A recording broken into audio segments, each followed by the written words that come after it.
Ladies and gentlemen, boys and girls, mothers and fathers, especially mothers today, brothers and sisters, aunts and uncles and cousins, of course, and mops and pops, or if you prefer, grandmothers, they're also mothers, and grandfathers or nanas and papas, whichever works best for you. Welcome to this edition of the Valley Baseball League podcast. Hello, everyone. My name is Graham Knight, and the last thing you want to hear on Mother's Day are a bunch of jarheads talking about stat lines, batting averages, EPAs, whips, all that stuff. So we're going to bring you a little bit more heartfelt episode tonight. Got a real treat for you. My wife was involved in this camp growing up, and it had this lasting effect, so much so that every year the counselors and the members from the campers, I guess is a better way to say it, get together for reunions. I don't know what happened at this camp, but it was clearly magical because they have these reunions every single year. And over the course of the last year, I've been living vicariously. Yes, I live every year vicariously through her and her campers. But this last year, one of the campers and I guess one of the counselors at the camp started this thing called a year of gratitude. I only understand about this much, which is about the same amount of baseball knowledge I bring to you as a hockey player. So we're going to go to the expert. It's my pleasure to introduce you to Marcia, I'm going to say it wrong. Sorry. Nagorsky. Did I say it right? That's right. All right, Marcia. So let's do this. Let the viewers and everybody meet you together. For those who don't know you, how would you introduce yourself to them? Oh, that's hard. So I'm Marsha Ferziger Nagorsky. When I knew your wife, my last name was Ferziger. I am a lawyer who no longer practices and is now an academic administrator. New York born and raised, and now a Chicagoan. I have two wonderful boys, 13 and almost 13. And the reason I'm here, I think, is because I did this year of gratitude posts and because I love baseball. Well, so let's get the important thing out of the way first. Happy Mother's Day. Thank you so much. Hey, so how did your boys celebrate you? So we're not a big celebrating household, but they let me sleep, which is a good one. That's less important now that they're teenagers than it was when they were little. That was a big deal when they were small. And one of the things I didn't mention about myself is that I collect periodic tables of the elements, and so they got me a periodic table cutting board for Mother's Day, which is for most people not a good gift, and for me totally perfect. Wow, we're going to have to do another podcast because I'm going to want to see some of those. That sounds pretty interesting. Happy to. All right, so let's focus into baseball. Let me just kind of give people a sense of how I got to know you and why we're talking today. So it's been, I think, about a week or so ago. My wife tells me about a post you did, and we'll talk about the year of gratitude first, but let's get into this post right away on baseball. And I don't want to give too much away, but the thing that really touched me was you talk about, you live near Wrigley Field, and you talk about walking by Wrigley Field on a daily basis. And we'll get to you in a second. But one of the people who commented said that they happened to walk by Wrigley Field recently, and they started to cry, and they don't even like baseball. So here we are, we have no baseball, and we have people who don't like baseball crying about the fact that there isn't any baseball. So to me, that is the true pandemic here. So, all right, so let's step back a couple of steps. For people, so set the stage for us. What exactly is a year of gratitude? So I can only speak for what it is for me. Basically, about a year ago, a little more than a year ago, I was getting really frustrated with the time I was spending on social media. I do communications for work, and I spend a lot of time on social media for my job, and so it's not something I can cut out of my life entirely, which I know a lot of people do when they get frustrated, but there was so much negativity, particularly on Facebook. People are not feeling great about the state of the world. People are not feeling great about the conversations that they're having with other people, with people who disagree with them. And I felt like there was just a ton of negative information, negative feeling in my Facebook feed. And I was having trouble dealing with that. And so I decided on the day after my birthday last year, which was May 10th, that I was going to just, without really even spending a lot of time thinking about it, launch into this year of gratitude. What that meant was one post on Facebook every day about something that I was grateful for a year. I intended those posts to be short. I intended them to be pithy. I made very clear from the beginning they would not be in any sort of order of importance or order of anything else, just what happened and what I thought about it. And if I had known that it was going to be hard, that I don't know whether I would have started it, but I finished it yesterday, was actually my last day, was my birthday. And I did 366 posts, because leave it to me to choose a leap year to do this, and get an extra one in there. And overall, about 250 plus thousand words, and 366 posts. And now I'm done. I managed to find 366 things that I was very grateful for, and some of those things involve baseball. Well, before we bring it to baseball, Yeah. how has it affected you? What have you gotten out of your 366 punished for the leap year post on of gratitude? I've gotten so much more than I ever thought I would. I did it for myself, to feel like I was putting something good into the world, something positive. And I connected with so many people over it, and I learned so much about myself, but also my friends and family who commented on what I had to say on the posts. I found that if I put a prompt at the end of the post asking people to tell me about their experiences with whatever the thing was, ice cream or springtime or, whatever, a landmark in their neighborhood, people told me all kinds of things, and it was a tremendous way to connect with people. It also forced me every single day to think about what I was grateful for. And because one of the parameters I put on it was no repeats, it had to be 366 unique things. As the year went on, I had to think harder and harder each day, because, most people's days are pretty similar to each other. So I was encountering the same stuff and doing the same stuff, and yet I had to find something new to be grateful for. And some days it was blatantly obvious to me what it should be. And some days I really had to sit down at night and think, what new thing happened today that I'm really grateful for? And it's a tremendously calming and cheering practice to do that at the end of every day. And even though I'm done now, I expect that I'm going to keep thinking about that tonight. It's going to be very hard for me. I've built a habit now. So of course, even though I don't have a post to write today for the first time in a year, I'm going to be thinking about what I'm grateful for at the end of today. Wow. It's just nice that I'll be able to do it about something I've already been grateful for. That'll be good. All right. So let's delve a little bit into what I know now about you and your baseball. I mean, set the stage for us, Marsha, the baseball enthusiast. I mean, talk to it. What got you into the sport, and how has it manifest itself in your life? So I am the daughter of a baseball family, baseball dad. Like, my father liked baseball, but we didn't go to baseball games growing up. We didn't have a lot of money, and we didn't have money to go to Mets games. We grew up Mets fans, so we watched on TV. I watched with my dad a lot, and I think it was really in high school. My high school boyfriend was a baseball enthusiast, and a lot of my friends were, and so we watched a lot of games, and I read the box scores and paid attention to that. In college, I went to my first minor league baseball game. I went to college in Binghamton, New York, go Bearcats, and the Binghamton Mets opened in the spring of '92, a AA team up there. And so I went to my first minor league game then and absolutely fell in love with it. I love minor league ball. And then I moved to Chicago. I started going to games at Wrigley and Comiskey, which wasn't Comiskey by then, but that's okay. I still call it Comiskey. And then I met my husband, who's a huge baseball fan. He's a Cubs fan from birth. We went on a baseball honeymoon, 4 ballparks in California in 10 days. Wow. And now we take road trips with our kids, and we go to minor and major league parks all over the country. And for me, it's I root for the Mets and the Cubs. I know some people think that's impossible, but I do. And I also love the Yankees and the White Sox. I've had season tickets to those teams at various points. But I love the game.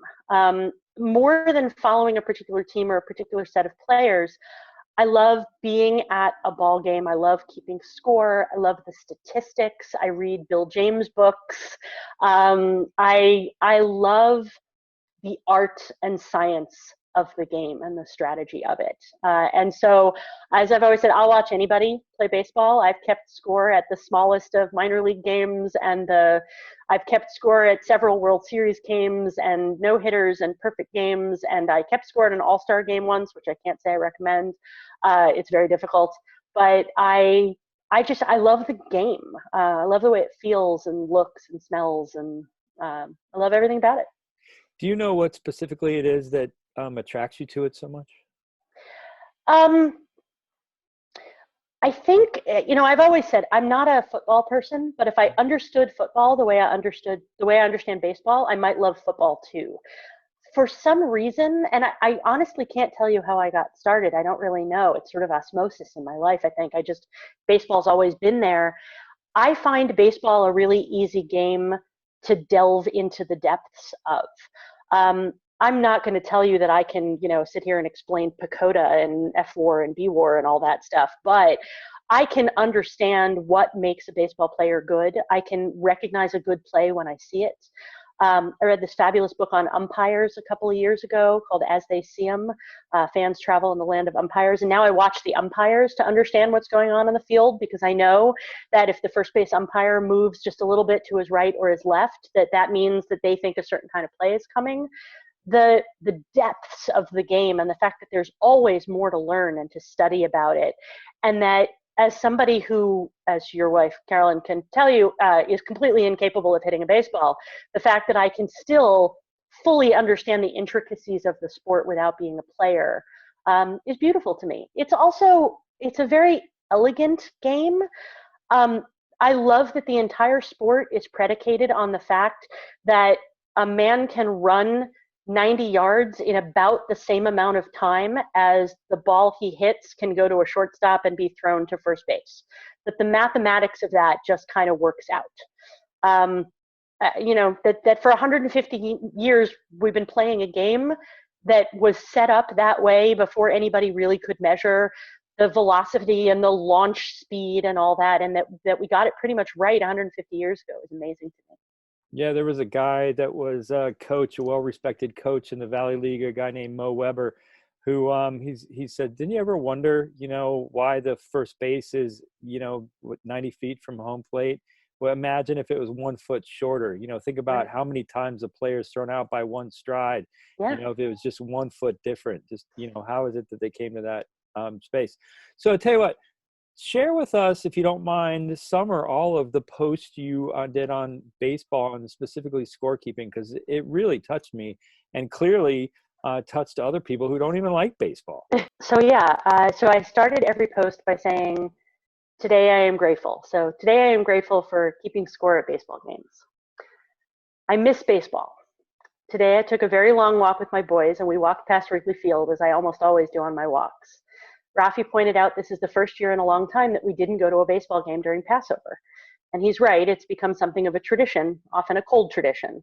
As Brian, who's my husband, always says, you can't go wrong wearing your long johns to Wrigley Field before Memorial Day. Today was, as they say, a beautiful day for a ball game. We walked past one of the many baseball stores around Wrigley, and there was a t-shirt in the window that said 6 + 4 + 3 = 2. And I got all sad, because this is a t-shirt only someone who keeps score at ball games could love. And I don't think I need to explain to your listeners what that means. I don't remember when I learned to keep score or who taught me. I know I've been doing it a long time. I occasionally kept score when I attended Yankee games in New York, but I did not keep score when I attended David Wells's Perfect Game. I really started in earnest when I started going to Cubs games. I would buy a scorecard and happily keep score, and some of their scorecards made their way into my scrapbooks. But what I really wanted was a scorebook I could use over and over again, because I hated those little ones you can buy that are only a half sheet and don't have room for a lot of stuff on them. And so for my birthday in 2002, my husband Brian made me my very first custom scorebook. It's got scorecards for 25 games. It's got cardstock. They're 8.5 by 11. There's room for 3 players in each lineup spot, custom fields for attendance and weather and time of game. And I can take all sorts of notes in the empty spaces in the bottom. And I love them. I've kept score since May of 2002 at every game I have attended. major league and minor league, regular season and playoffs, even an all-star game. I keep track of who I attend the games with and whether anything interesting happened. There are notations in my scorebooks about players getting their first major league at-bats or hits, players breaking records, organists playing cool songs at particular moments. I've scored an unassisted triple play, a fog delay, and a black cat delay. I've schlepped the scorebooks to games around the country, including to Cleveland for the 2016 World Series. Go Cubbies. I have a special bag that I carry to games because it fits my scorebook in it perfectly so it never gets wet. And those scorebooks mean a lot to me also because they are where I taught my sons to keep score. Why do I keep score? Because it's fun and it's interesting. I love the statistics and strategy of baseball, and keeping score is a good way to learn both. I like knowing where a player is likely to hit the ball and seeing how the play on the field reflects that. I like knowing for myself how the game is unfolding and what to expect from the pitcher the third time through the order. I like seeing the stats change and see who's having a good or bad night. Or mostly it's just a way to feel engaged in the game and feel knowledgeable what's going on. I love having a record of the proceedings. It's a chronicle in several volumes of the baseball going life that I've led. And I love feeling part of what generations of fans, whether casual or professional, who have done for generations and what they're usually doing in the seats around me while I'm doing it. My favorite bit of Scorekeepers lore is that Phil Rizzuto, when he was broadcasting for the Yankees, apparently had his own special scorekeeping notation that when he donated his books to the Hall of Fame, they were very confused and asked him what WW meant. It turns out it stands for wasn't watching. So. I know people make a lot of fun of scorekeepers. It's not like in this day and age anybody needs to keep their own track of what's going on. I mean, it's available on the internet the moment each game ends and frankly while it's going on with each pitch. And I certainly don't keep track of everything the pros do, pitch speed and counts and launch angle and all. It's not as, as the old joke goes, it's not as if I'm expecting the plate umpire to turn around and go, I can't remember what the count is somebody keeping score? I do it because I like it and because it adds to the game experience. It bonds me to my kids and the fans around me. It makes me more knowledgeable. And so I miss the game of baseball and I miss keeping score and I'm grateful for it. Wow. Well, that is certainly moving. What kind of feedback did you get once you posted that? I got a fair amount of feedback. I have a lot of friends that I know through baseball. And so a lot of them, they like the post, they love the post. I've taught a lot of my friends to keep score over the years, so there were comments about that. But as you say, the most moving ones were from people who, in the middle of this pandemic, even though they're casual baseball fans or not baseball fans at all, are when you live in Wrigleyville. I mean, I live 4 blocks due east of Wrigley Field. I can't help but see it when I go anywhere. An empty Wrigley Field in May is a depressing thing, whether you're a baseball fan or not. It's so much a part of the fabric of our neighborhood. And even when I don't have a ticket, I like walking past there on game days and seeing the kids on Waveland Avenue trying to snag a fly ball, and the vendors selling peanuts, and the really unique way that Wrigley Field is set up with all the rooftops across the street that you can go on, seeing the people coming in and out of there. It's really sad to walk through there on a nice day and not see Wrigley Field full of people. Right. And a lot of people made that comment on the post, as you saw. Yeah. Well, we're not going to spend too much time on the sadness of it all. I'm Thank really you. grateful for you sharing that. Just a little note about a year of gratitude. I actually grew up in an alcoholic household. My mom was an alcoholic. And one of the things you learn being around a recovering alcoholic, which is what my mom is that, lots of stuff happens in life that we're not able, we have no control over. The one thing we always have control over is how we respond to it. And one of the games my mom taught me to play, and she said this is a game she used when she wasn't feeling good about life, is she'd play an alphabet game. And what she would do is, for every letter in the alphabet, she would find something she was grateful for.